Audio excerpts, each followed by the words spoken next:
Shalom Bapak Ibu Saudara yang terkasih dalam Tuhan. Ada sukacita sore hari ini, semangat sekali ya. Ini sudah hari yang ke-8, kita bersyukur. Kita terus merasakan kasih Tuhan, hadirat Tuhan sampai pada hari yang ke-8. Begitu luar biasa kuasa Tuhan, dan malam hari ini pun kita juga rindu dipuaskan. Amin Bapak Ibu Saudara. Mari kita siapkan hati kita tundukkan kepala kita. Kita mau siapkan hati kita untuk masuk dalam ibadah, dalam hadirat Tuhan yang kudus, membawa pujian kita bagi Allah kita. Haleluya.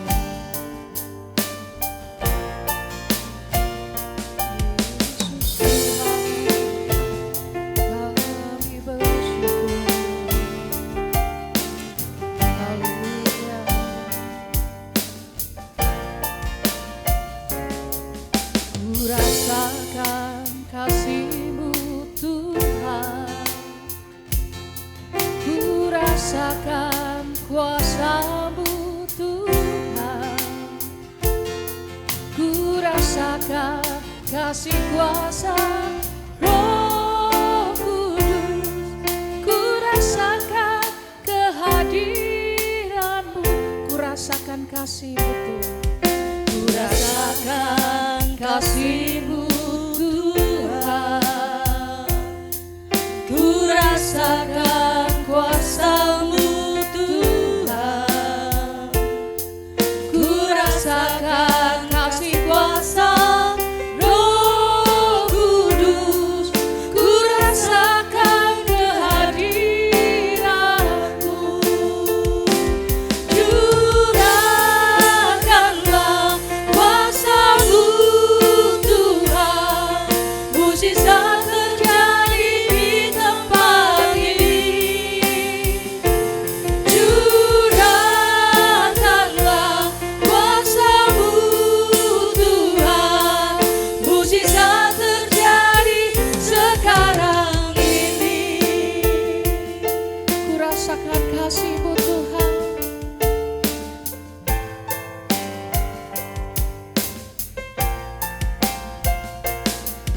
Ku rasakan kasih-Mu Tuhan, ku rasakan kuasa-Mu Tuhan, ku rasakan kasih kuasa Roh Kudus, ku rasakan kehadiran-Mu.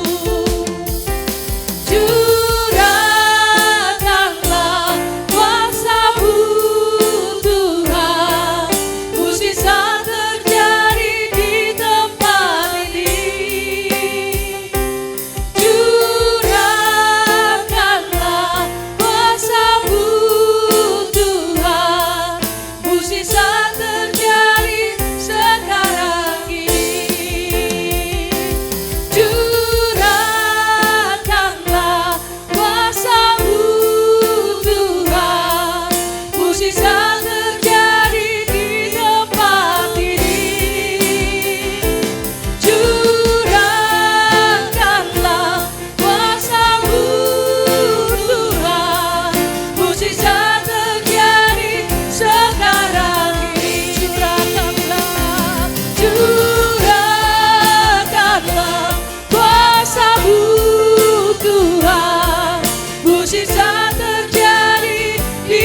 kuasa-Mu di atas kami Bapa. Kuasa-Mu Tuhan. Saya undang Bapak Ibu Saudara untuk bangkit berdiri. Sekarang Mari kita mau katakan curahkanlah.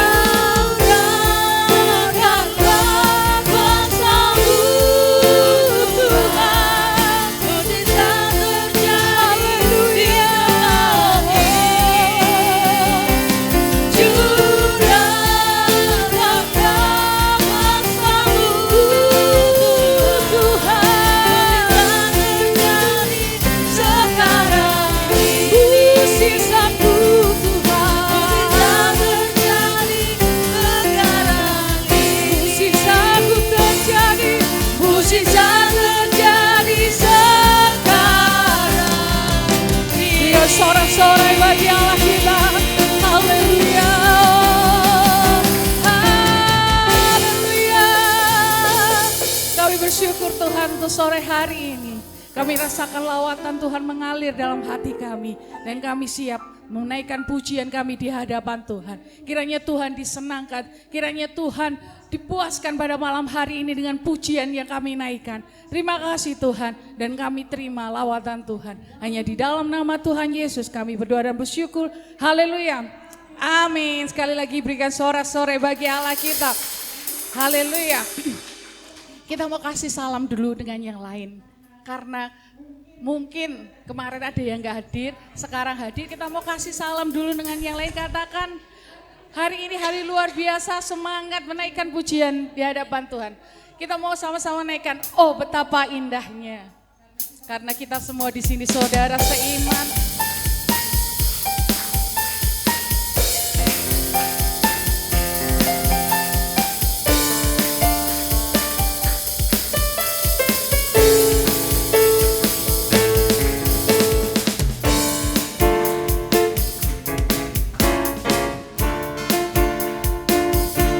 Betapa eloknya bila saudara seiman hidup dalam persatuan. Oh betapa indahnya, oh betapa indahnya,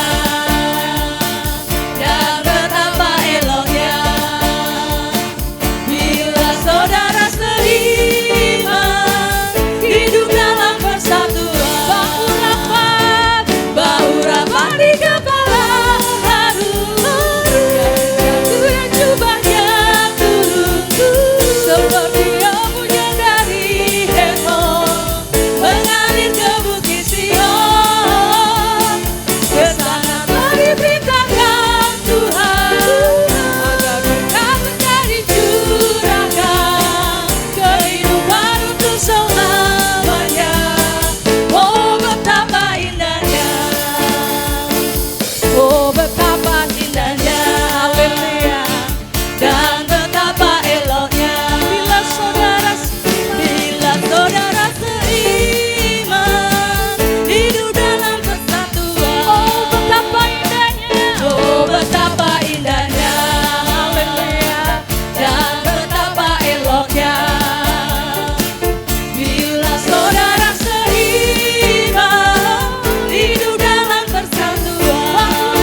Oh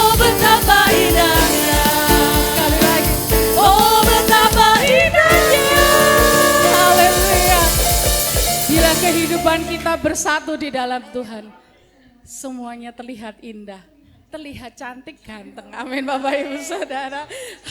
Bisa aja gitu ya. Mari kita mau satukan hati kita. Kita mau bergandengan tangan dalam satu iman, saling mengasihi.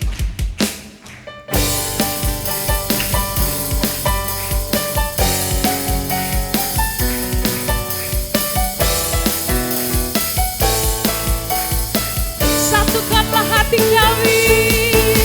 Satukanlah hati kami untuk memuji dan menyembah, oh Yesus, Tuhan dan Rajaku.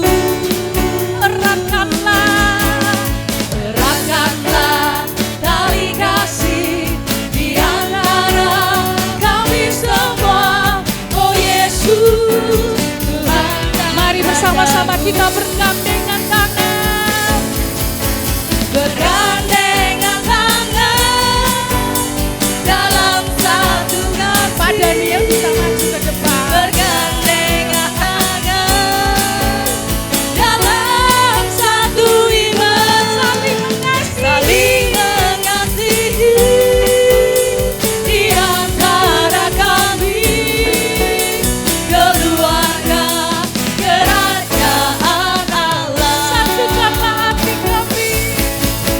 Satukanlah hati kami untuk memuji dan menyembah, oh Yesus, Tuhan dan Rajaku. Eratkanlah tali kasih di antara kami semua, oh Yesus, Tuhan dan Tidak hanya Rajaku. bergandengan, berpelukan boleh. Bergandengan tangan dalam satu kasih. Bergandengan tangan dalam satu iman, saling mengasihi di antara kami, keluarga kerajaan Allah. Ayo Pak.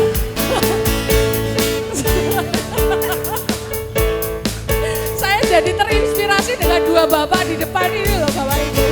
Maju ke depan sebagai contoh. Bergandengan tangan dalam satu kasih, Saling kasih. bergandengan tangan Haleluya. dalam satu iman, Saling mengasihi. saling mengasihi di antara Katakan kanan kirinya.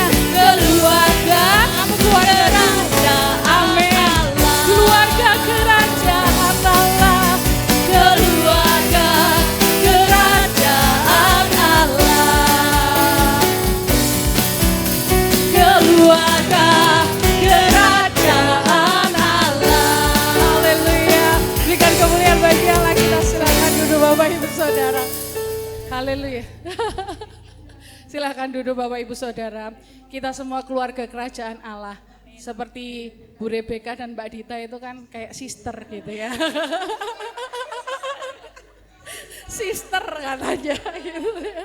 Karena saling mengasihinya. Jadi mami saya nggak kelihatan tua gitu, sister. Saya nggak ngomong. Oke, bersuka cita ya Bapak Ibu Saudara. Kita akan masuk dalam hadirat Tuhan lebih lagi. Kita mau pujikan Roh Kudus hadir di sini. Saking kucinta keluarga Tuhan. Kita mau siapkan hati kita. Kita mau dengar firman Tuhan yang tentunya akan mengikat kita lebih lagi dalam kasih Kristus. Haleluya.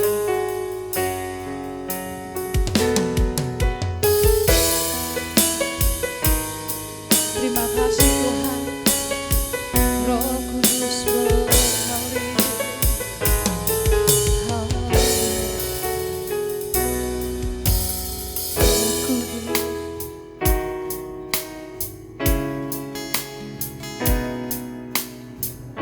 Mengalir di bawah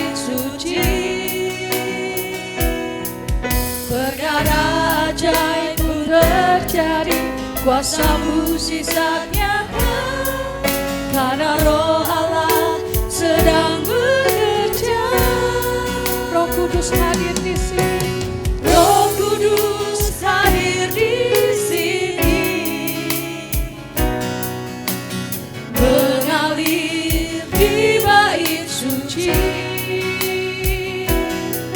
Perkara ajaib pun terjadi, kuasa-Mu sisanya, karena Roh Allah sedang bekerja.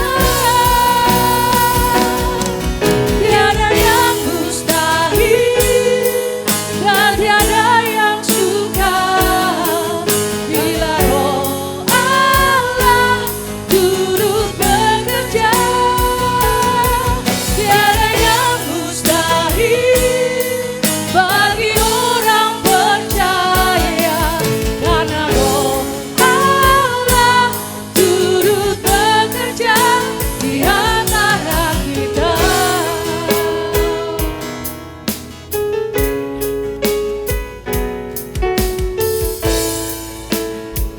Roh Kudus hadir di sini. Roh Kudus hadir di sini, mengalir di bait suci. Perkara ajaib pun terjadi, kuasa-Mu sisanya, karena Roh Allah sedang bekerja. Tiada yang mustahil dan tiada yang sukar bila Roh Allah turut bekerja. Tiada yang mustahil bagi orang percaya, karena Roh Allah turut bekerja. Tiada yang Bapak dan Bapak saya aturkan kepada hamba-Nya. dan tiada yang sukar bila Roh Allah turut bekerja. Tiada yang mustahil bagi orang percaya, karena Roh Allah turut bekerja antara kita. Karena Roh Allah turut bekerja, karena Roh Allah turut bekerja, karena Roh Allah turut bekerja di antara kita.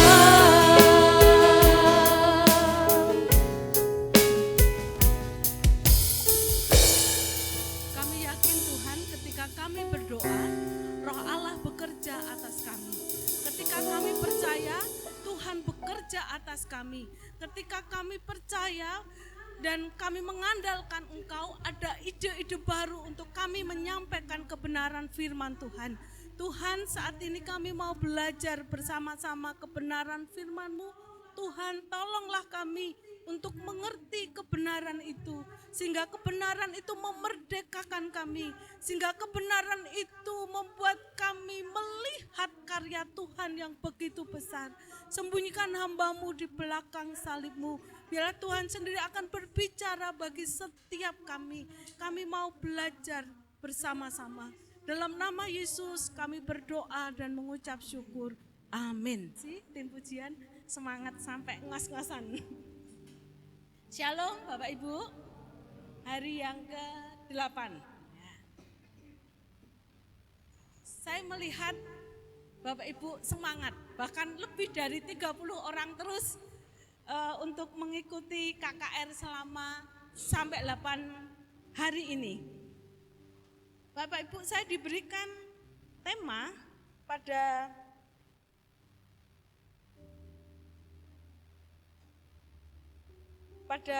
sore hari ini tentang kehidupan yang diwarnai ibadah. Saya akan ambilkan kehidupan yang diwarnai ibadah menurut Kisah Para Rasul.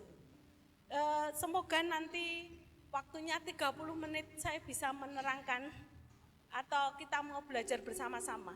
Kehidupan yang diwarnai ibadah menurut Kisah Para Rasul. Ibadah dalam Alkitab, terutama dalam konteks kekristenan, adalah bentuk pengabdian dan pelayanan kepada Allah. Ibadah dapat diartikan sebagai mempersembahkan seluruh kehidupan sebagai pengabdian kepada Tuhan. Ibadah yang sejati adalah mempersembahkan diri sebagai persembahan yang hidup, yang kudus, dan yang berkenan kepada Allah. Roma 12 ayat 1.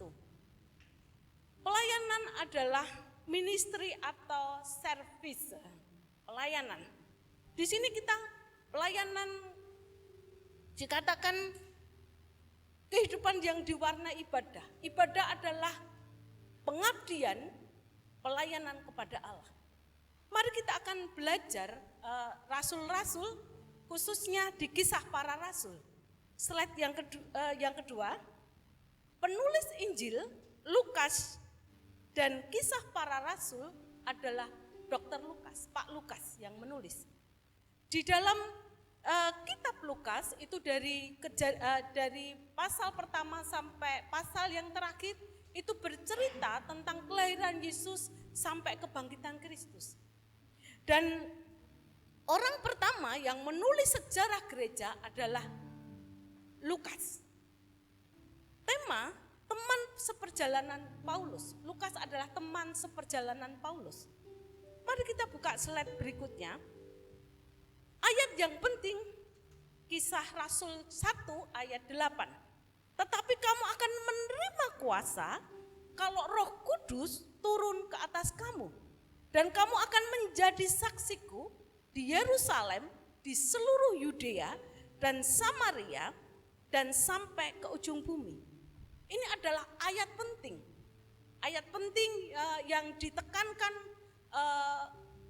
Pak Lukas ini dalam Kisah 1 ayat 8 ini. Tetapi ketika kamu menerima kuasa, Roh Kudus turun ke atas kamu. Dan kamu akan menjadi saksiku dari Yerusalem, Yudea, Samaria sampai ke ujung bumi. Slide berikutnya. Kisah 1 sampai 7 berbicara tentang pelayanan para rasul, khususnya Petrus dan Yohanes di Yerusalem. Kisah 8 pasal 8 sampai pasal 7 di Yudea dan Samaria. Kisah 13 pasal 13 sampai 28 sampai ke ujung bumi. Slide yang kelima selanjutnya supaya kita melihat kisah para rasul ini ayat 1 sampai 14. Mereka semua bertekun dengan sehati dalam doa bersama-sama dengan beberapa perempuan serta Maria ibu Yesus dan dengan saudara-saudara Yesus. Kita tekankan di sini, mereka semua bertekun dengan sehati dalam doa bersama-sama. Dengan sehati ini bukan seragam, tapi hatinya sama, rohnya sama di dalam Yesus Kristus. Sehati, mereka bertekun dan sehati dalam doa bersama-sama. Di sini slide berikutnya. Ada pola yang indah di sini. Ada doa. Roh Kudus bekerja, penginjilan yang dinamis.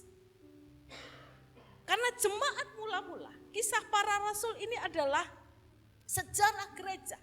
Yang pertama, kita melihat mereka bertekun sehati di dalam doa. Dan Roh Kudus bekerja. Dan penginjilan yang dinamis akan terjadi. Saya yakin di JKI MCC kita sudah ada oikos. Di situ saya melihat ada doa-doa syafaat. Doa untuk jemaat, doa untuk penginjilan, doa untuk kota, untuk bangsa. Bahkan doa untuk jiwa-jiwa yang baru. Mari kita akan lebih dalam lagi getol untuk kita berdoa. Apa yang terjadi kita lihat sudah 3 tahun ya Pak. Kita melihat ada pertumbuhan, ada pertambahan jiwa. Saya yakin karena Bapak Ibu berdoa dan Roh Kudus bekerja dan ada penginjilan yang dinamis. Mari lihat Kisah Rasul 1 ayat 8. Tolong bacakan. Mas Adi. Iya, silahkan Mas Adi.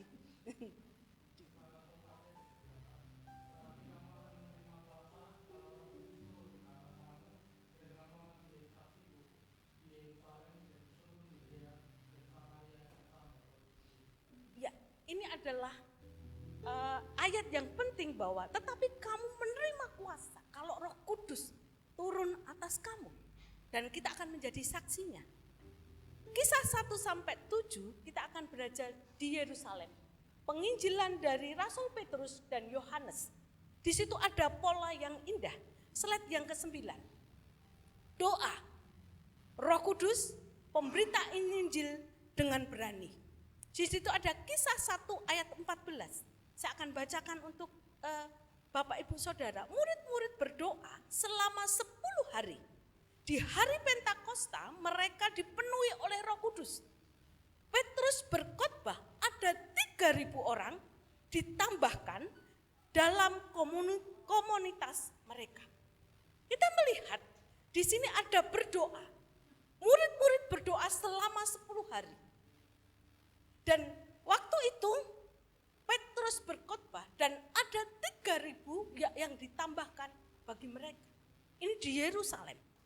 Ayat yang ke-27, sambil memuji Allah dan mereka disukai semua orang yang diselamatkan. Sambil memuji Tuhan, sambil memuji Allah, berdoa sambil memuji Allah, mereka disukai banyak orang. Sehingga bertambahlah kisah pasal yang ketiga tentang Petrus berkhotbah di Serambi Salomo. Meresponi keheranan banyak orang oleh karena Petrus dengan kuasa Tuhan Yesus menyembuhkan orang lumpuh. Orang lumpuh yang sejak lahir. Dan hasil penginjilan mereka ada 5.000 orang yang percaya. 3.000, 5.000 ini dicatat hanya laki-laki. 3.000 tambah 5.000, 8.000. Mau bayangkan betapa gemparnya Yerusalem pada waktu itu. Karena ada doa, kuasa Roh Kudus dan penginjilan secara dinamis. Penginjilan ada terjadi, mujizat terjadi di Yerusalem pada waktu itu. Sehingga ada 3.000, 5.000 orang mereka percaya kepada Kristus. Tapi kita lihat slide yang berikutnya. Slide yang ke-10. Ada tantangan. Karena keberanian pemberitaannya Petrus dan Yohanes diserahkan ke dalam tahanan kota. Ada tantangan karena terjadi kehebohan yang besar. Pasti kita melihat ayat-ayat yang ke-5, 6 saya akan bacakan pelan-pelan. Pada keesokan harinya pemimpin Yahudi serta tua-tua dan ahli Taurat mengadakan sidang di Yerusalem. Ayat yang ke-6, dengan imam besar Hanas dan Kayafas, Yohanes dan Alexander, dan semua orang yang lain termasuk imam besar. Ayat yang ke-7, lalu Petrus dan Yohanes dihadapkan kepada sidang itu. Dan mulai diperiksa dengan pertanyaan ini, dengan kuasa manakah? Dalam nama siapakah kamu bertindak demikian itu? Ayat yang ke-8. Maka jawab Petrus penuh dengan Roh Kudus, hai pemimpin umat dan tua-tua, jika kami sekarang harus diperiksa karena suatu kebajikan kepada seorang sakit dan harus menerangkan dengan kuasa manakah orang itu disembuhkan, maka ketahuilah oleh kamu sekalian dan oleh seluruh umat Israel bahwa dalam nama Yesus Kristus, orang Nazaret yang telah kamu salibkan, tetapi yang telah dibangkitkan Allah dari antara orang mati, bahwa oleh karena Yesus itulah orang ini berdiri dengan sehat sekarang di depan kamu. Ada tantangan. Ayat yang ke-11, Yesus adalah batu yang dibuang oleh tukang-tukang bangunan, yaitu kamu sendiri. Namun ia telah menjadi batu penjuru. Ayat yang ke-12, dan keselamatan tidak ada di dalam siapapun juga selain di dalam Dia. Sebab di kolong langit ini tidak ada nama lain yang diberikan kepada manusia yang olehnya kita dapat diselamatkan. Ada 8.000 jiwa yang diselamatkan di situ. Pasti orang-orang penting yang ada di situ tidak terima. Karena pengikut Petrus dan Yohanes semakin besar. Mereka mencari-cari masalah. Dengan nama siapakah engkau? Kita melihat tantangan itu terjadi. Mari kita belajar dengan rasul ini.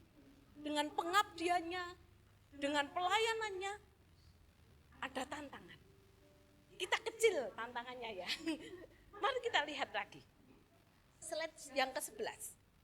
Ayat 4, 18 sampai 20 saya akan membacakan pelan-pelan untuk Bapak Ibu Saudara. Dan setelah keduanya disuruh masuk, mereka diperintahkan supaya sama sekali jangan berbicara atau mengajar lagi dalam nama Yesus. Tetapi Petrus dan Yohanes menjawab mereka, silahkan kamu putuskan sendiri manakah yang benar di hadapan Allah, taat kepada kamu atau taat kepada Allah.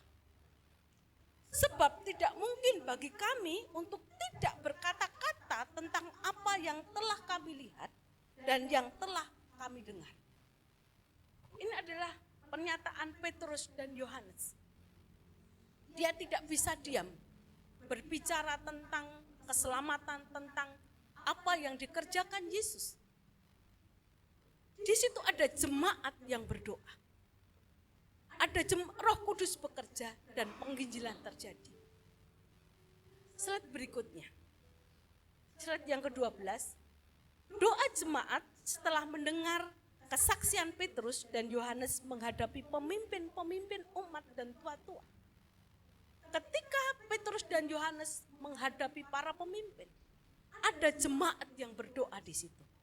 Ayat yang ke-29, dan sekarang ya Tuhan, lihatlah bagaimana mereka mengancam kami, dan berikanlah kepada hamba-hambamu keberanian untuk memberitakan firman-Mu. Ayat yang ke-30, ulurkanlah tanganmu untuk menyembuhkan orang, dan adakanlah tanda-tanda dan mujizat-mujizat oleh nama Yesus hamba-Mu yang kudus. Ayat yang ke-31, dan ketika mereka sedang berdoa, goyanglah tempat mereka berkumpul itu dan mereka semua penuh dengan Roh Kudus. Lalu mereka memberitakan firman Allah dengan berani. Tantangan terjadi, namun tidak ada yang menyurutkan mereka. Saya ingat bukunya Yusuf Roni kalau nggak salah. Semakin dihambat, semakin merambat. Ya, merambat. Semakin dibabat, semakin merambat. Inilah contoh jemaat yang mula-mula. Slide yang ke-13. Kisah Rasul 5 ayat 12, 14 dan saya akan bacakan ayat yang 12. Mereka berkumpul dalam persekutuan yang erat. Belajar firman dan berdoa di situ. Ayat yang ke-14, makin lama makin bertambah jumlah orang yang percaya kepada Tuhan. Baik laki-laki maupun perempuan. Saya mengamati dalam kisah Rasul ini polanya sangat sederhana. Berdoa, percaya, Tuhan tambah. Berdoa dengan tekun, percaya, Tuhan tambahkan jiwa-jiwa. Orang-orang ketika kita dikasih ide, ketika kita dikenalkan orang, ketika kita ada peluang, itu karena Tuhan. Saya yakin Bapak Ibu di sini 3 tahun sudah hampir 80. Bersyukur untuk hal itu. Tuhan, karena doa-doa Bapak Ibu semuanya semakin ditambah. Jangan pernah berhenti untuk berdoa. Tekun. Meskipun tantangan ada. Tantangan ini tantangannya belum berat. Mari kita belajar lagi. Tantangan ini. Tantangan pasal kisah 5 ayat 17 sampai akan saya bacakan. Akhirnya mulai imam besar dan pengikut-pengikutnya, yaitu orang-orang dari mazhab Saduki, bertindak sebab mereka sangat iri. Mereka menangkap rasul-rasul itu lalu memasukkan mereka ke penjara kota. Tetapi waktu malam seorang malaikat Tuhan membuka pintu penjara itu dan membawa mereka keluar, katanya. Ayat yang ke-20. Pergilah, berdirilah di bait Allah dan beritakanlah seluruh firman Tuhan. Firman hidup itu kepada orang banyak. Waktu di dalam penjara, ketika jemaat berdoa, mendengar Petrus dan Yohanes di penjara, jemaat berdoa. Dan apa yang terjadi? Malaikat membuka pintu penjara dan menyuruh mereka berdiri di bait Allah untuk memberitakan firman yang hidup itu kepada orang banyak. Ayat yang ke-28, masih Kisah 5, ayat 28 katanya, dengan keras kami melarang kamu mengajar dalam nama itu. Tantangan terjadi. Namun ternyata kamu telah memenuhi Yerusalem dengan ajaranmu dan kamu hendak menanggungkan darah orang itu kepada kami. Orang-orang ahli-ahli Taurat, orang Yahudi mengatakan, membalik, seakan ini nanti kalau mereka berubah menyembah Yesus, nanti darahnya tak tanggungkan kepada kamu, Petrus dan Yohanes. Tetapi jawab Petrus, ayat yang ke-29. Tetapi Petrus dan rasul-rasul itu menjawab, katanya, kita harus lebih taat kepada Allah daripada kepada manusia. Mereka dihadapkan untuk taat kepada siapa? Dan mereka memilih taat kepada Allah. Mari kita belajar slide berikutnya. Slide 14, karena slide-nya nanti banyak. 23. Ini mari, tapi antusias, tidak ngantuk nggih, Bapak Ibu. Semangat? Nggih, semangat ya. Ini serius. Serius ya. Slide 14, Kisah 6. Masalah internal mulai muncul. Gereja mula-mula bukan hanya dari luar, tapi masalah internal mulai muncul. Karena jumlah murid-murid makin bertambah, menyebabkan pelayanan janda-janda yang terabaikan. Solusinya mereka memilih 7 orang yang, ada yang senyum ya, janda ini bukan benar-benar janda loh, bukan janda kembang ya, terabaikan. Solusinya mereka memilih 7 orang yang terkenal baik dan yang penuh dengan roh dan hikmat untuk tugas ini. Hal-hal ini memberikan dampak yang positif bagi pelayanan. Itu terlihat dari semakin banyak orang percaya. Firman Allah makin tersebar dan jumlah murid-murid di Yerusalem makin bertambah banyak. Juga jumlah besar imam menyerahkan diri dan percaya. Banyak imam dari orang-orang Yahudi percaya kepada Kristus. Tantangan itu bukan dari luar saja, namun dari dalam itu terjadi. Karena kebutuhan terabaikan, mungkin tidak diperhatikan. Dan para rasul diberikan hikmat untuk memilih orang yang terkenal baik. Kalau kita sudah memilih ya Pak, ya kan yang terkenal baik, mari kita fungsikan diaken untuk memperhatikan jemaat gitu. Yang sakit ya datang gitu. Ketika enggak punya uang dikasih enggak ya. Ini kalau punya boleh silahkan gitu ya. Ini terjadi tantangan di dalam gereja, di dalam perkumpulan komunitas pada gereja mula-mula. Tantangan terjadi dari dalam. Ayat Kisah 7 di sini ada tantangan yang lebih ngeri. Stefanus mati syahid oleh karena keberaniannya bersaksi tentang Kristus. Dan tekanan terhadap orang percaya semakin gencar dilakukan. Dan Saulus setuju Stefanus mati dibunuh. Dan waktu itu sebelum Paulus bertobat, Saulus juga setuju bahwa Stefanus dibunuh saja. Tapi ada hal yang indah, mari kita belajar slide berikutnya. Slide 15. tolong bacakan Mas Eko. Silahkan Mas Eko.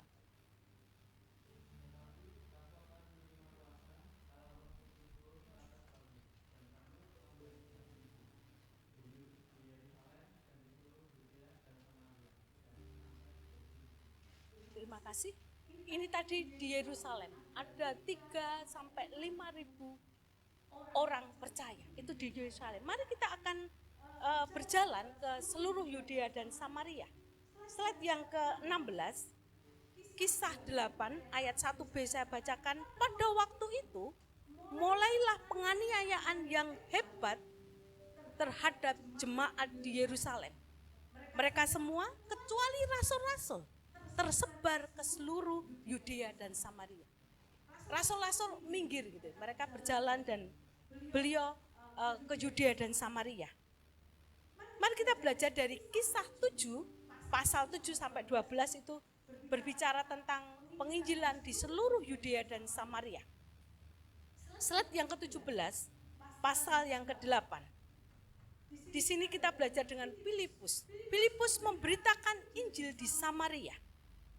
Petrus dan Yohanes datang ke Samaria dan berdoa untuk orang-orang percaya di sana sehingga mereka menerima Roh Kudus. Dalam ayat 29 sampai 39, Roh Kudus menyuruh Filipus memberitakan Injil kepada sida-sida dari Ethiopia. Sida-sida dari Ethiopia ini adalah penjabat tinggi, pembesar atau kepala perbendaharaan di Ethiopia. Filipus diberi hikmat Tuhan untuk bertemu dengan sida-sida dari Ethiopia. Di situ terjadilah penginjilan, pemberitaan tentang kasih Tuhan, penyaliban Kristus, dan sida-sida ini dari Ethiopia ini diselamatkan. Pasal yang ke-9, pertobatan Saulus, dan Saulus inilah yang dipersiapkan Tuhan untuk melayani bangsa lain sebagaimana Tuhan firmankan kepada Ananias dalam suatu penglihatan dalam Kisah 9 ayat 15. Tetapi firman Tuhan kepadanya, pergilah sebab orang ini adalah pilihan bagiku untuk memberitakan namaku kepada bangsa-bangsa lain, serta raja-raja dan orang-orang Israel. Waktu itu Ananias berdoa dan dia diberikan suatu penglihatan, layanilah orang ini. Kalau Bapak Ibu membaca di sana ada ketakutan Ananias untuk memberitakan Injil kepada Saulus. Namun Ananias memilih taat. Dan ayat yang ke-11, Saulus sedang berdoa. Waktu itu Saulus berdoa karena buta, dia berdoa supaya matanya dibukakan. Ayat yang ke-17, Ananias datang setelah mendapat perintah dari Tuhan, menumpangkan tangannya atas Paulus supaya ia dapat melihat dan penuh dengan Roh Kudus. Waktu itu Ananias diutus Tuhan untuk menemui Paulus, menumpangkan tangan, berdoa untuk Paulus. Dan Paulus dipenuhi dengan Roh Kudus, dan Paulus akhirnya menjadi seorang rasul yang memberitakan firman Tuhan. Dalam ayat 20 sampai 21, Saulus atau Paulus dengan berani memberitakan Injil di Damsyik dan membuktikan bahwa Yesus adalah Mesias. Ketika Paulus secara pribadi bertemu dengan Yesus, apa yang terjadi? Dia dengan berani memberitakan firman Tuhan. Ayat yang ke-28 sampai 29. Paulus di Yerusalem dengan keberanian mengajar. Slide yang ke-18. Saya minta untuk Yohana bacakan. Kelihatan ya, Yo? Ya, tolong berdiri bacakan, Yo.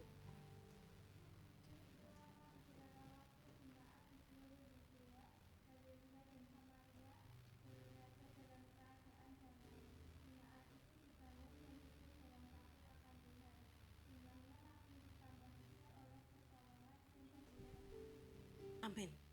Di situ Paulus diselamatkan di Damsyik. Paulus memberitakan tentang Kristus. Di sini apa yang terjadi? Selama berapa waktu jemaat di seluruh Yudea, Galilea dan Samaria berada dalam keadaan damai. Jemaat itu dibangun dan hidup dalam takut akan Tuhan. Jumlahnya makin bertambah besar oleh pertolongan dan penghiburan Roh Kudus. Hebat. Di sini kita melihat ada jemaat yang berdoa. Ada orang yang bertobat dan jumlah mereka semakin bertambah. Kesaksian yang paling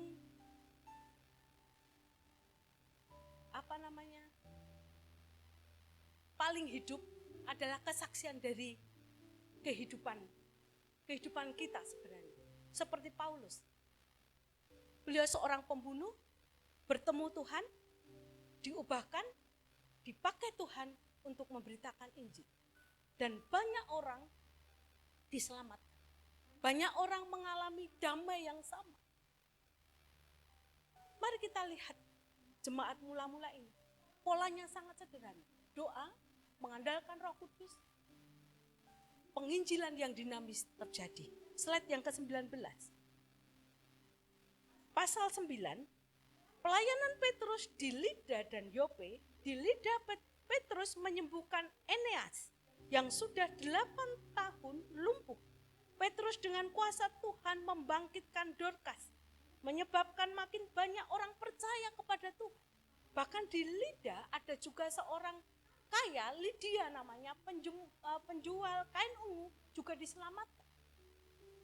Pasal 10 dan 11, pelayanan Petrus kepada Cornelius. Pelayanan Petrus kepada Cornelius ini, dia seorang perwira pasukan Italia di Kaisaria. Dan Petrus mempertanggungjawabkan baptisan yang sudah dilakukan kepada Cornelius dan jemaat yang ada di Kaisaria. Cornelius sedang berdoa dan mendapat penglihatan, meminta menjemput Petrus. Di sini ada connect. Cornelius ini orang beragama Yahudi. Dia berdoa kepada Allahnya dan Petrus juga berdoa. Ketika sama-sama berdoa akhirnya mereka ketemu. Dan seisi rumah Cornelius diselamatkan. Kita melihat Tuhan kita Tuhan yang tidak terbatas dengan waktu. Ketika Cornelius berdoa dan Petrus berdoa, akhirnya mereka bertemu dan seisi rumahnya diselamatkan oleh Tuhan. Pasal 10 ayat yang ke-15. Kedengaran pula untuk kedua kalinya suara yang berkata kepadanya, apa yang dinyatakan halal. Di sini sebelum Petrus bertemu dengan Cornelius, karena dia bukan orang Israel, orang Itali, dia itu dikasih penglihatan Tuhan. Satu kain jatuh dari langit, dibukakan, di situ banyak hewan-hewan berkaki 4. Dan waktu itu Petrus bertanya, apa maksud ini semuanya? Dan Tuhan mengatakan, apa yang dinyatakan halal oleh Allah tidak boleh engkau nyatakan haram.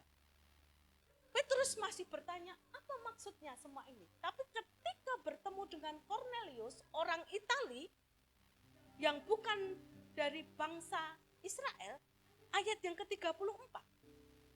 Lalu mulailah Petrus berbicara, katanya, sesungguhnya aku telah mengerti bahwa Allah tidak membedakan orang. Kita melihat Petrus orang yang distrik terhadap peraturan Taurat Tuhan. Ada makan haram yang tidak haram. Tapi ketika mendapat penglihatan hal itu, intinya adalah sesungguhnya aku telah mengerti bahwa Allah tidak pernah membedakan orang.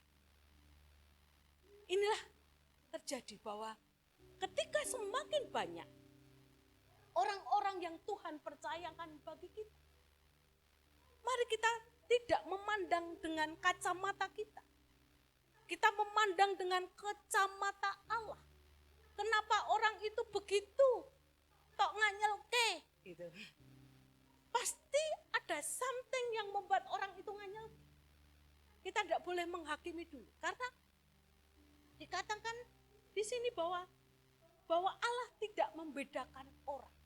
Semua di mata Tuhan sama. Baik pendeta, baik penginjil, baik semua pelayan-pelayan. Tuhan tidak pernah membedakan orang. Tuhan mau semua orang diselamatkan. Tuhan mau semua orang ditebus oleh kasih Kristus.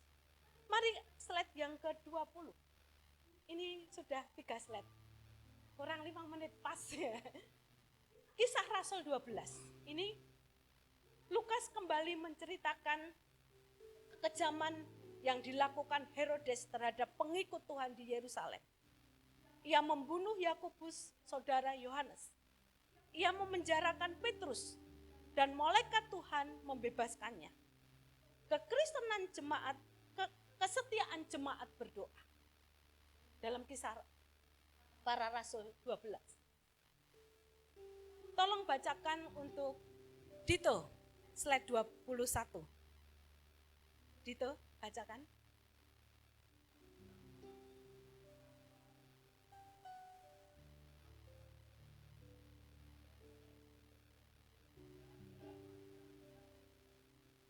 Ya, kalau Roh Kudus turun ke atas kamu, Tuhan memberikan kuasa untuk bersaksi di Yerusalem, Yudea, Samaria.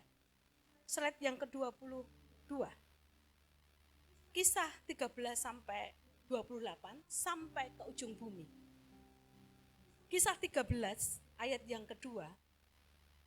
Pada suatu hari ketika mereka beribadah kepada Tuhan dan berpuasa, berkatalah Roh Kudus, khususkanlah Barnabas dan Saulus bagiku untuk tugas yang kutentukan bagi mereka. Ayat yang ketiga, maka berpuasa dan berdoa mereka. Dan setelah meletakkan tangan ke atas kedua orang itu, mereka membiarkan keduanya pergi. Ayat yang keempat, oleh karena disuruh Roh Kudus, Barnabas dan Saulus berangkat ke Selokia dan di situ mereka berlayar ke Siprus. Sampai ke ujung bumi, sampai akhirnya sampai ke Asia. Slide yang ke-23. Mari kita melihat pola dari kisah Rasul ini, jemaat mula-mula ini. Kehidupan jemaat mula-mula diwarnai dengan pengabdian dan pelayanan. Melalui doa, kuasa Roh Kudus bekerja dan berita keselamatan disebarkan. Terjadi penginjilan yang dinamis. Polanya sangat sederhana lagi. Kehidupan jemaat mula diwarnai dengan pengabdian, dengan pelayanan melalui doa, mengandalkan kuasa Roh Kudus, dan berita Injil, berita keselamatan disampaikan ke banyak mungkin orang. Puji Tuhan, mari kita berdoa. Bapa di surga, terima kasih. Kami boleh belajar dari kisah para rasul. Bahwa ini bukan hanya sejarah. Namun hari ini kami menikmati Injil karena beliau yang menyampaikan sampai di Indonesia. Kami mengucap syukur untuk berita keselamatan. Kematian Kristus di atas kayu salib, kebangkitannya, bahkan kenaikannya, dan nanti Engkau akan datang kembali menjemput kami. Dan keselamatan yang kekal Tuhan sediakan bagi kami. Kami sangat berterima kasih Tuhan untuk para hamba-hambamu yang melayani. Dan hari ini kami sebagai jemaat yang kecil di GKI MCC. Tolong kami untuk kami berdoa secara dinamis dan mengandalkan kuasa Roh Kudus. Sehingga berita Injil akan kami sampaikan ke lingkup pengaruh kami masing-masing. Sebagai siswa, sebagai mahasiswa, sebagai pekerja, sebagai ibu rumah tangga, sebagai pengusaha, kami boleh menjadi berkat bagi banyak orang. Ajari kami untuk kami tidak memandang dengan kacamata kami, tapi kami memandang dengan kacamata Allah. Hatinya Allah, pikirannya Allah, tangannya Allah, kakinya Allah, untuk kami boleh menjadi pengikut Kristus yang sejati. Terima kasih Tuhan. Dalam nama Yesus kami berdoa dan mengucap syukur. Amin.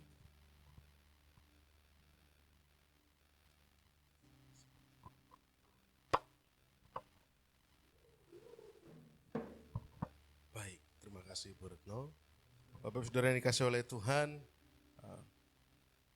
boleh maju ke depan main musik. Ya. Kehidupan yang diwarnai ibadah adalah sebuah bentuk kehidupan manusia baru yang dihasilkan karena Roh Kudus itu memenuhi hidup kita.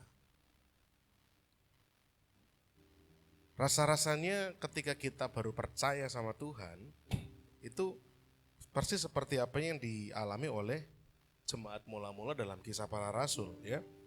Sebagaimana yang ditulis dalam Kisah Rasul pasal 2 ayat 46-47 itu dituliskan dengan bertekun dan dengan sehati mereka berkumpul tiap-tiap hari dalam bait Allah, hampir tiap hari.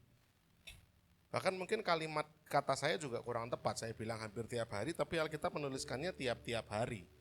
Jadi rasa-rasanya mungkin ya memang betul-betul setiap hari mereka berkumpul dalam bait Allah. Mereka memecahkan roti di rumah masing-masing secara bergilir, artinya mereka perjamuan kudus di rumah masing-masing giliran, dan makan bersama-sama dengan gembira dan dengan tulus hati sambil memuji Allah. Ini ibadah yang dilakukan baik di bait Allah maupun di rumah-rumah. Ya, bahasa aslinya rumah-rumah di sini itu oikos, makanya komsel kita namanya oikos. Jadi kita berusaha untuk menggenapi firman Tuhan, kita beribadah di rumah Tuhan, di bait Allah, kalau rumah ibadahnya orang Yahudi, dan di rumah-rumah, oikos, ya, di keluarga-keluarga, tepatnya begitu.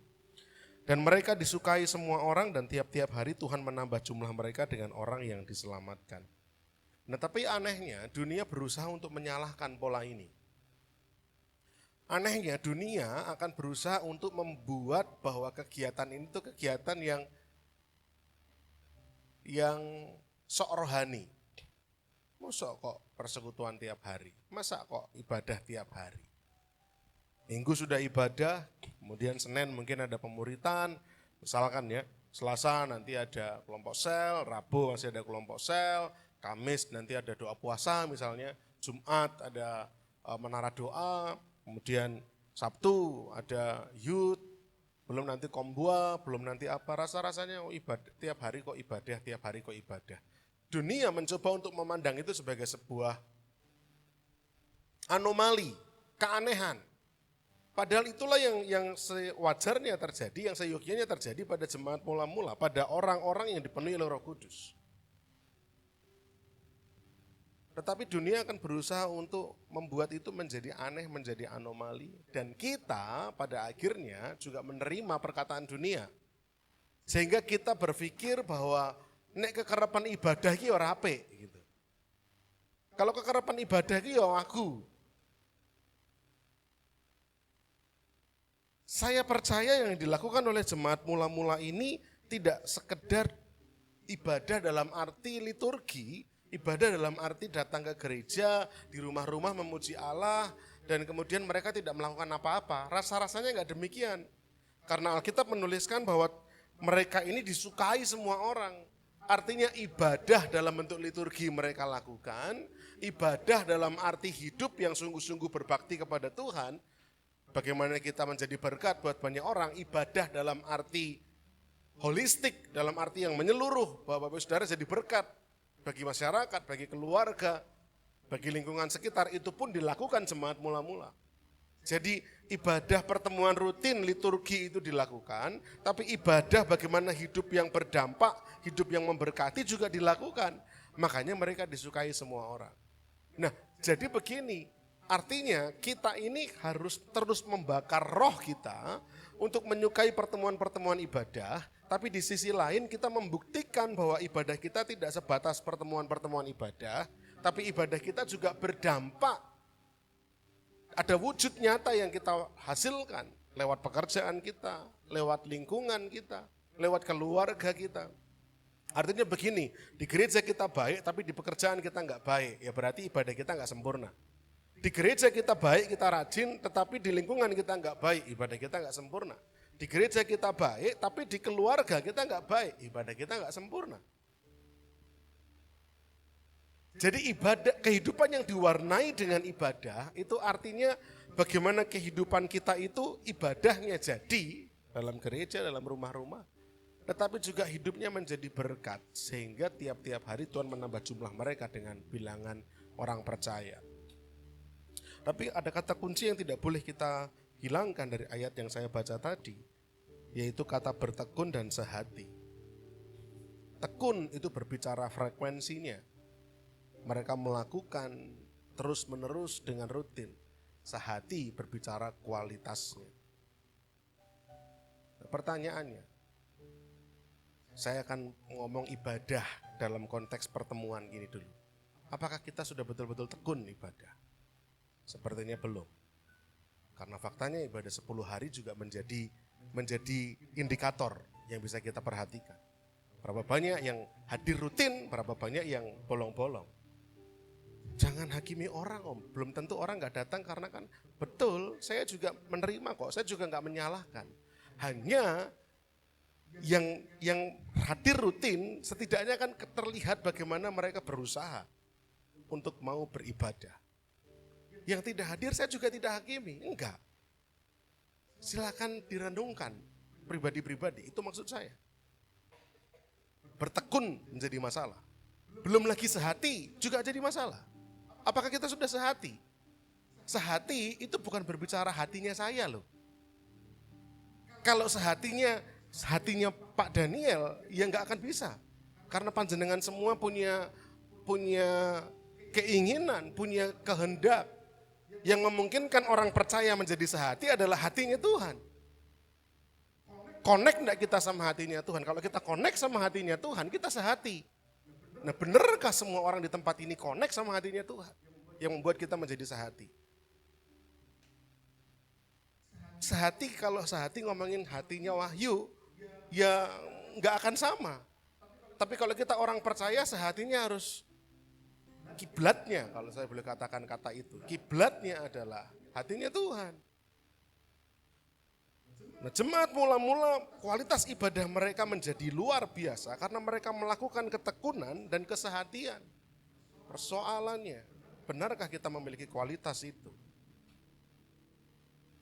Sehingga pada akhirnya kita bisa berdampak dari Yerusalem, inner circle kita, Yudea dan Samaria, ring satu kita, bahkan sampai ke ujung bumi. Orang-orang yang jauh dari circle pergaulan kita. Tetapi yang dilakukan oleh jemaat mula-mula ini, mereka memiliki kualitas yang namanya ketekunan dan kesehatian. Benarkah kita sudah bertekun dan bersehati? Ataukah kita masih seenak hati kita sendiri? Pertanyaan itu kiranya boleh mengusik hati kita dan kita kembalikan kepada Tuhan. Bagaimana hidup kita semestinya punya kualitas ibadah hari lepas hari. Mari kita tunduk kepala.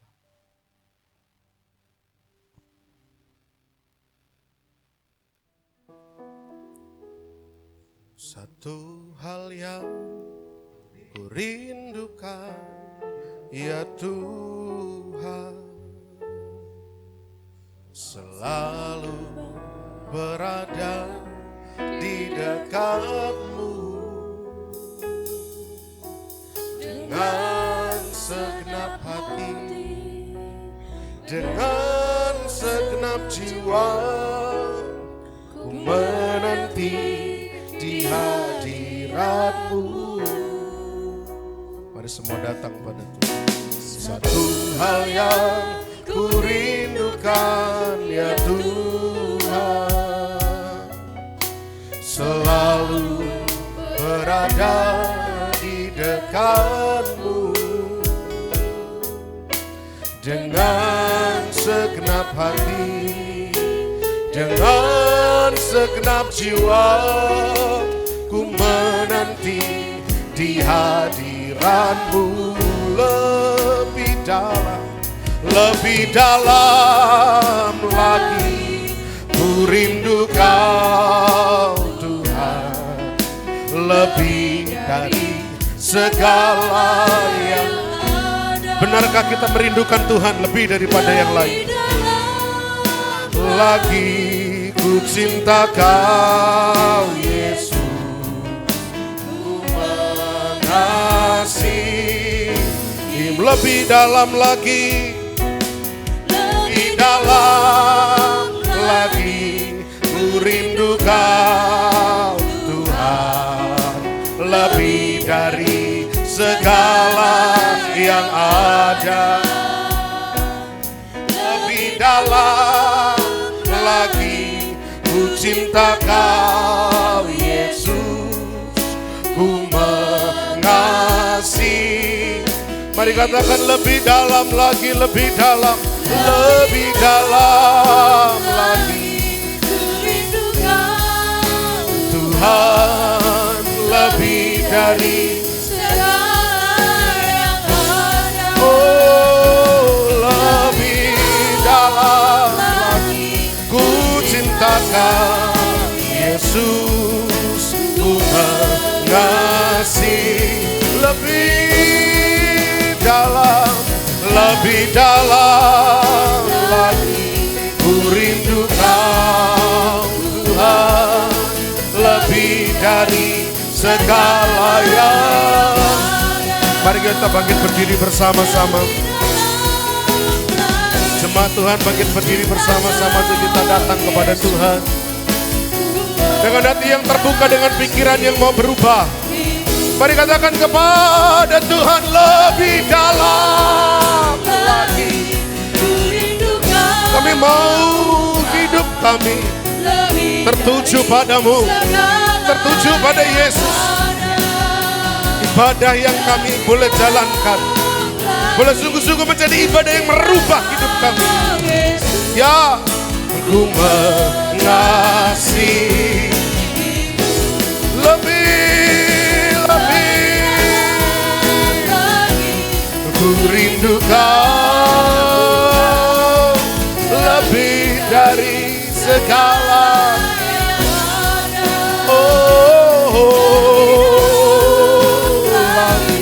Ku cinta Kau Yesus, ku mengasihi-Mu. Deeper in love with You, deeper in love. I love You more than anything in life. Deeper in love with You, deeper in love with You. Oh, how I love You.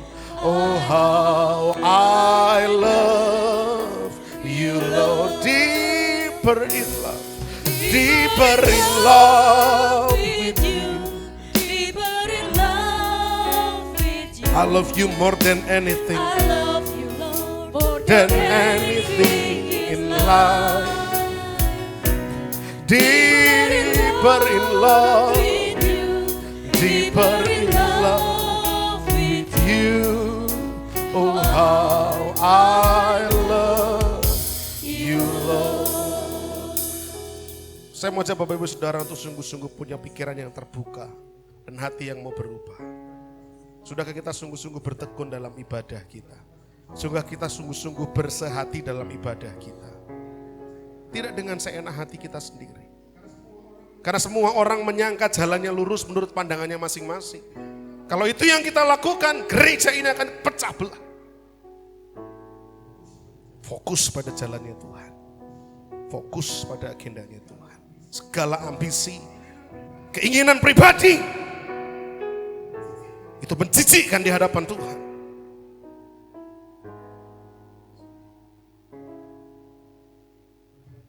Apa yang mau berusaha kita bangun di tempat ini adalah gereja yang sungguh-sungguh mendatangkan pertobatan yang sebenarnya. Mari kita sungguh-sungguh bersehati. Mari kita sungguh-sungguh tekuk. Mari kita berubah. Mari kita bertobat. Mari kita berbenah. Momen ibadah 10 hari bukan untuk kita sekedar membuang-buang waktu sia-sia, tapi untuk sujud di bawah kaki Tuhan dan mendengarkan kehendak-Nya. Sudahkah ibadah kita memenuhi kehidupan kita sehari-hari dengan pikiran-pikiran Kristus? Ataukah dengan kepentingan-kepentingan diri sendiri? Roh yang menilik hati kita masing-masing.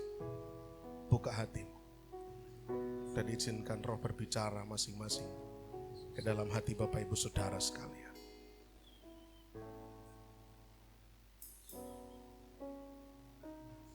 Makasih Jesus. Jesus, ampuni kami Tuhan.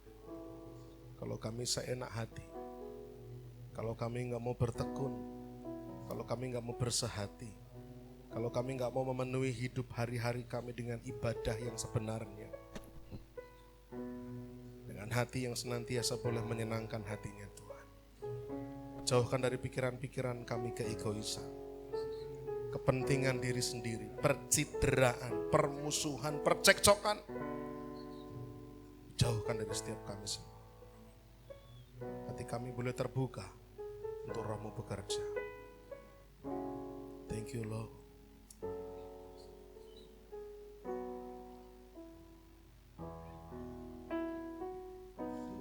Sungguh indah Tuhan, penuh kasih dan sayang. Kau tempat penghiburan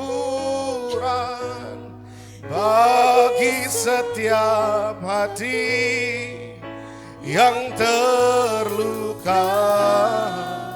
Mari arahkan pikiran hanya pada Kristus saja. Arahkan pikiran dan penuhi pikiranmu dengan keindahannya Tuhan. Menara perlindungan, Kau sumber kekuatan bagi semua orang yang membutuhkan. Sungguh indah Kau Tuhan, penuh kasih dan sayang, penuh kasih dan sayang. Kau tempat perhiburan bagi setiap hati yang terluka. Kalau bukan Yesus yang jadi fokus kita, kalau bukan Kristus yang jadi fokus kita, maka kita akan senantiasa merasa kurang, kita akan merasa hampa, kita akan merasa kosong. Tapi puaskan hatiku dan hatimu, puaskan hati kita hanya kepada Tuhan saja. Mari katakan bersama-sama, sungguh indah, sungguh indah Kau Tuhan, ya penuh kasih dan sayang.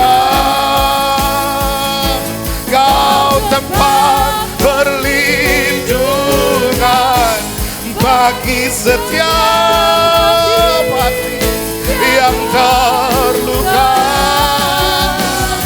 Sungguh indah Kau Tuhan, menara perlindungan, menara perlindungan.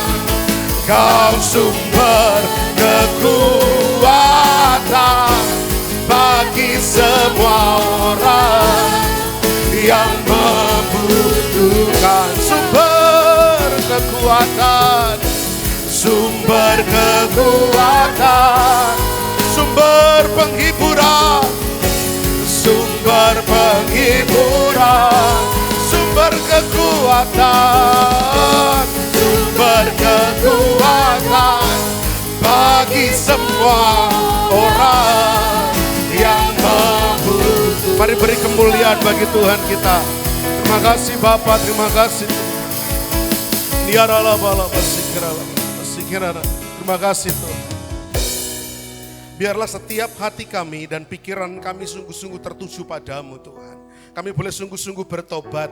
Ibadah kami menjadi ibadah yang berkualitas. Sebab pikiran kami tertuju hanya kepada Engkau saja. Kepada Kristus saja. Kami boleh bersehati. Kami boleh sungguh-sungguh bertekun. Sebab hati kami ini paham betul bahwa yang jadi sumber kami terutama adalah Kristus saja.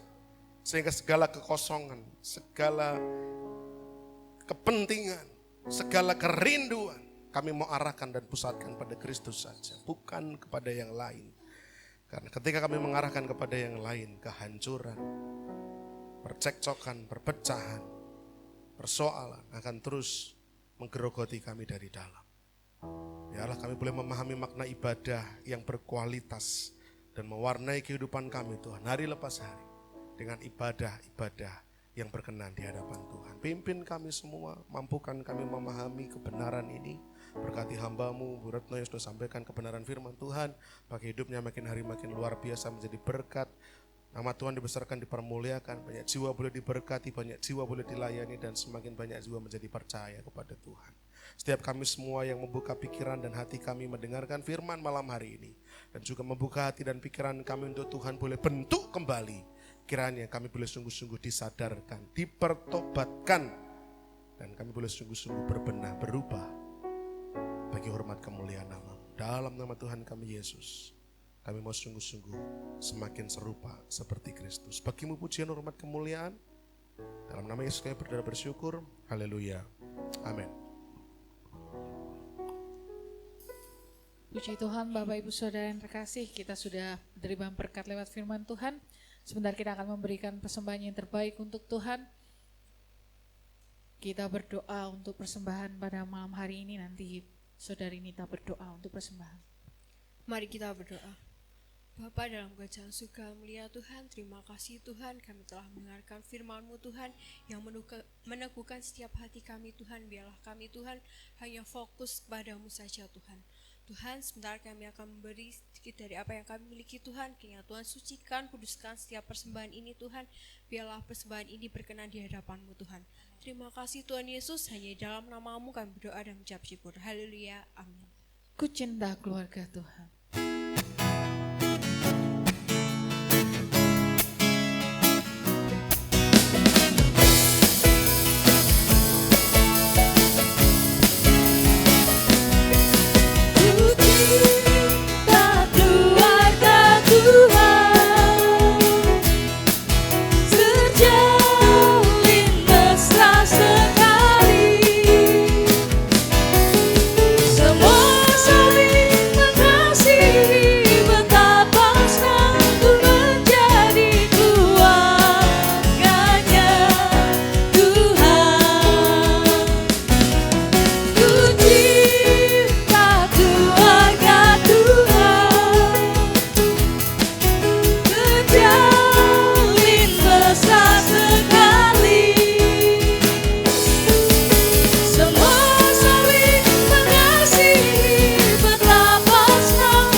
Untuk setiap persembahan yang sudah diberikan, pengumumannya besok kita masih ada KKR yang ke-9 di jam yang sama, jam 6 sore di tempat ini.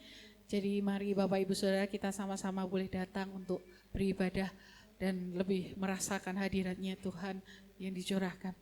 Tidak ada informasi yang lain.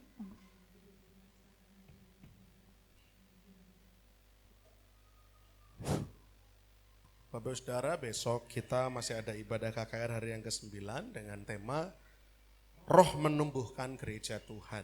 Jadi kalau kita mau bertumbuh sebagaimana jemaat mula-mula, tadi dibahas oleh Bu Retno dari 120 orang menjadi ditambah 3.000, menjadi ditambah 5.000, terus 15.000, bahkan sampai memenuhi Yerusalem, maka gak ada jalan lain selain menjadi gereja yang terus bergerak dalam Roh Kudus.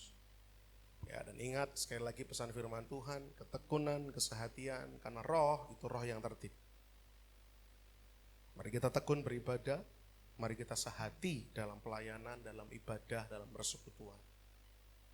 Maka gereja akan bertumbuh. Ya, besok kita akan datang dan hari Minggu akan ditutup hari yang ke-10 ya, atau hari yang ke-50 kalau dihitung semenjak kenaikan Kristus, yaitu Pentakosta dengan tema kuasa Injil dilepaskan ke dunia. Kenapa? Karena tanpa Roh Kudus, cerita tentang Yesus lahir, melayani, mati, bangkit, naik ke surga hanya terkunci di mulutnya rasul-rasul. Ketika roh dicurahkan, mulutnya rasul-rasul terbuka, mereka pergi sampai ke penjuru bumi. Jadi Pentakosta mengandung makna yang penting untuk gereja Tuhan karena begitu Roh Kudus dicurahkan, Injil dilepaskan sampai ke segala bangsa. Itu akan kita tangkap dan akan kita pelajari hari Minggu besok. Ya, kita akan akhiri ibadah kita malam hari ini. Mari kita bangkit berdiri bersama-sama dan kita akan tutup dalam doa. Segala puji, hormat, dan kemuliaan kami haturkan kembalikan ke hadapan Tuhan, Allah yang menjadi junjungan kami, yang kami sembah, kami puji, kami muliakan, Allah yang senantiasa boleh kami rindukan dalam setiap bakti dan hidup kami. Kami bersyukur untuk kesempatan ibadah malam hari ini. Lewat nyanyian puji-pujian kami diberkati. Lewat pesan firman Tuhan kami juga terus diajar untuk menjadi gereja yang bergerak dalam Roh Kudus, yang mewarnai hari-harinya dengan ibadah dan pergerakan pelayanan yang Tuhan boleh tuntun. Dan biarlah semua boleh menjadi berkat yang kami simpan dan boleh sungguh-sungguh kami lakukan, kami terapkan dalam kehidupan keseharian kami. Agar ibadah kami tidak hanya menjadi rutinitas, tapi ibadah kami mengandung kuasa mengubahkan pola pikir. Sehingga pulang dari tempat ini ada hal-hal yang boleh kami terapkan, kami kerjakan dalam kehidupan kami untuk mengerjakan kehendaknya Tuhan. Terima kasih Bapa, sebentar kami akan pulang, kiranya kami boleh menerima berkat yang indah dari Tuhan. Berkat dalam rumah tangga kami, berkat dalam pekerjaan tangan kami, berkat untuk pendidikan anak-anak kami, berkat untuk kesehatan setiap kami semua dalam keadaan baik, sehat, dijauhkan dari sakit penyakit. Berkat dalam pergumulan tantangan kehidupan yang kami hadapi hari-hari ini. Mungkin orang lain gak ngerti situasinya, tapi kami percaya Tuhan tahu. Bahkan Tuhan turut bekerja untuk menolong kami, menuntun kami, membawa kami terlepas, dapat melewati persoalan dan pergumulan kami hari-hari ini. Berkati para pelayan-Mu, pakai mereka makin hari makin luar biasa, diperlengkapi dengan urapan yang baru setiap hari dari tempat maha tinggi, memampukan mereka melayani dengan kuat kuasa Roh Kudus, sehingga pelayanan mereka berdampak, memberkati jiwa-jiwa, bahkan boleh membawa jiwa-jiwa datang kepada Tuhan, dan banyak jiwa yang semakin banyak bertobat menjadi percaya dan bertumbuh di dalam Tuhan. Terima kasih Bapak, dan berkati juga acara KKR 10 hari yang menyisakan 2 hari terakhir, hari ke-9 dan hari ke-10. Kiranya Tuhan memberkati agar 2 hari ini, yang terakhir ini, kami boleh sungguh-sungguh belajar banyak, bahkan kami boleh terus dilawat oleh Tuhan, kami makin ngerti isi hatinya Tuhan, kami makin paham, makin menangkap tugas panggilan kami dalam setiap aspek hidup kami, dalam setiap peran kami masing-masing. Terima kasih Bapak di surga. Ya bersyukur, dan kalau sebentar kami akan pulang, Tuhan menjagai, menyertai, melindungi, jauhkan dari mara bahaya, jauhkan dari kecelakaan, dan kami boleh tiba di rumah kembali dengan selamat dan pertemukan pada acara-acara ibadah yang akan datang. Terima kasih Bapa di surga, dan sekarang jemaat Tuhan yang dikasih oleh Tuhan, bukalah kedua tanganmu dengan iman dan percaya, terimalah berkat-berkat Tuhan. Tuhan memberkati engkau dan melindungi engkau. Tuhan menyinari engkau dengan wajahnya, memberi engkau kasih karunia. Tuhan menghadapkan wajahnya kepada saudara sekalian dan memberi saudara damai sejahtera. Sebagai murid-murid Kristus, pergilah dengan keberanian, beritakan Injil, kasihi setiap jiwa-jiwa dengan kasih Kristus, dan layanilah dengan kuat kuasa Roh Kudus, dan kiranya berkat ilahi daripada Allah Bapa, cinta kasih, kemurahan, pembelaan Tuhan kita Yesus Kristus, persekutuan Allah Roh Kudus bersama-sama dengan kita semua tanpa terkecuali, mulai malam hari ini sampai Maranatha, Tuhan datang kedua kalinya. Dalam nama Tuhan kami Yesus Kristus, kami menaikkan syukur doa kami. Haleluya. Amin. Bila engkau tak terpaku, Ku tak mau berjalan, ku perlu Tuhan, pimpin langkahku dengan kasih karunia-Mu. Pimpin langkahku setiap berjalan dalam Roh-Mu. Nyatakan Tuhan kemuliaan-Mu dan berjalanlah denganku. Nyatakan Tuhan kemuliaan-Mu dan berjalanlah denganku. Nyatakan Tuhan kemuliaan-Mu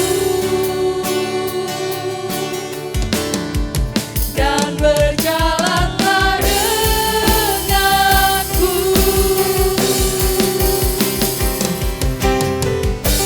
Selamat pulang, Tuhan Yesus memberkati.